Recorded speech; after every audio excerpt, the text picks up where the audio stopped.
The city of Albuquerque, New Mexico says it needs the National Guard to help local police control crime. The New Mexico governor has declared a state of emergency in Albuquerque, clearing the way for several dozen troops to be deployed there. The order also frees up state funds for the National Guard to use. CBS News correspondent Jason Allen is in Albuquerque, New Mexico. So, Jason, what types of crimes are we talking about and what's behind the surge? Well, I think it's important to point out that this isn't necessarily a new thing that Albuquerque has been dealing with and struggling with. In fact, for the better part of the last decade, the city has struggled to control crime, especially here on the east side. This is the Central Avenue district, and this is the area where National Guard troops are expected to help police. And even if you go back more than a decade, police here have struggled. There's been incidents, a use of force from police officers and police shootings. And that's one of the reasons that there has been a federal oversight, a federal settlement to come help out with some of those instances. Now, more recently, the police chief here has cited in asking for help from the governor and help for National Guard troops, cited the use of fentanyl in this area, and also more specifically, juvenile crime. When I've talked to a few police officers who work in this area, they talk about concern about crime spiking, especially when kids get out of school. The city, the police chief, feels like they have made momentum in fighting crime here the last couple of years. They don't want to lose that momentum, and that's one of the reasons for asking for help now. So, to clarify, these are New Mexico National Guard members, right? What will they be doing?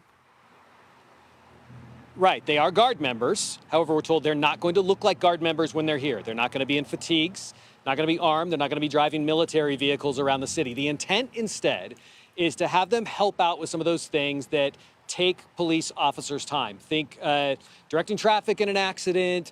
Maybe it's securing a crime scene that happens. And in that way, that frees up some of the officers to go respond to other crimes. We've had police officers in this city tell me at times, even though they know that there are calls for service or calls for help, they can't respond because they're tied to other duties that are going on. So the idea is if they can get the Guard members in here, as you said, as many as 60 to 70 of them, they can be deployed in some of those areas across the city to take those duties on, let local police go respond to some of the emergencies as they come in. I know data is showing a rise in crime being committed by kids. Are there local initiatives working to combat this?